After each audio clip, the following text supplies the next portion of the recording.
پێغەمبەری خۆشەویستمان صلی الله عليه وسلم بەلای دوو قەبراتێ پەڕی، بەلای دوو گۆڕاتێ پەڕی، فەرمووی خاوەنی ئەم دوو گۆڕە عەزاب ئەدرێن، ئێستا حالیان عەزاب ئەدرێن لەناو گۆڕدا، پەنا بەخوای گەورە.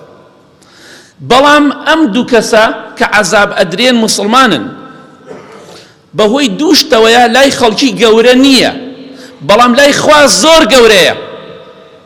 یەکێک لەوانە وەکانە الآخەر یەمشی بالنەمیمە، یەکێک لە خاوەنی ئەم دوو گۆڕە ئەمەیان ئیش و کاری ئەو بوو لە دنیادا قسەی دەهێنا و قسەی دەبرد، نێوانی خەڵکی تێکەدا.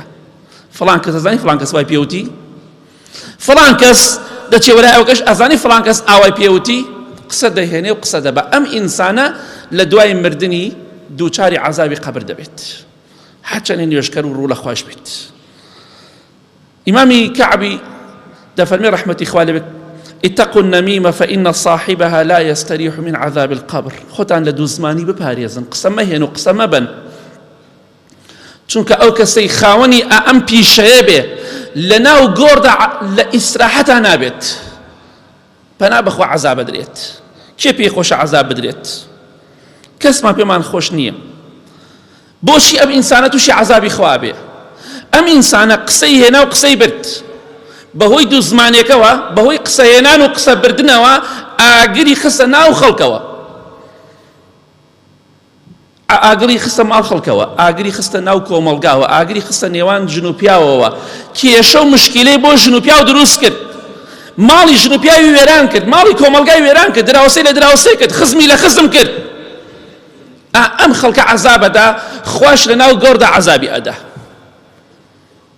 خوای گەورەش نایڵێ ئیسراحەت کات، چونکە ئەو نەیدەڵێ خەڵکی ئیسراحەت کات. ژن و پیاوێ بینیان خۆش بوو ئەچوو بینیانی تێکەدا، برادەر و دوو برادەر بینیان خۆش بوو بینیانی تێکەدا. ئەو ئینسانە لەناو گۆڕیشدا پەنا بەخوای گەورە لە عەزابی خوا ڕزگاری نابێت. بۆیە ئەگەر خەڵکی عەزاب بدەی، خوا لەناو گۆڕە عەزابت ئەدا. پێغەمبەری خوا فەرمێ صلی الله عليه وسلم إن الله يعذب الذين يعذبون الناس في الدنيا. خوا عذابی ئەو کەسانە ئەدا، سزای ئەو کەسانە ئەدا کە لە دنیادا خەڵکی عەزاب ئەدەن. ئیتر هەر کەسێک بێ دەسەڵاتدار بێ ئەبێ دەسەڵات بێ، دەوڵەمەند بێ یا فەقیر بێ، گرنگ ئەوەی تۆ ئازاری خەڵکی بدەی، هەر ئازارێک لە ئازارەکان خوای گەورە عەزابت ئەدا. بۆیە ئاگادار بن ئەو کەسەی کە کێشە بخاتە نێوان خەڵکیەوە، خەڵکی تووشی ناخۆشی و ناڕەحەتی و خەم و خەفەت و مەشاکیل و عەزاب بکە، خوا لەناو گۆڕە عەزابی ئەدات لە مقابلی ئەو تاوانەی کە ئەنجامی داوە. چۆن نێڵا خەڵکی ئیسراحەت کە، ئەبێ لەناو گۆڕە ئیسراحەت نەکات.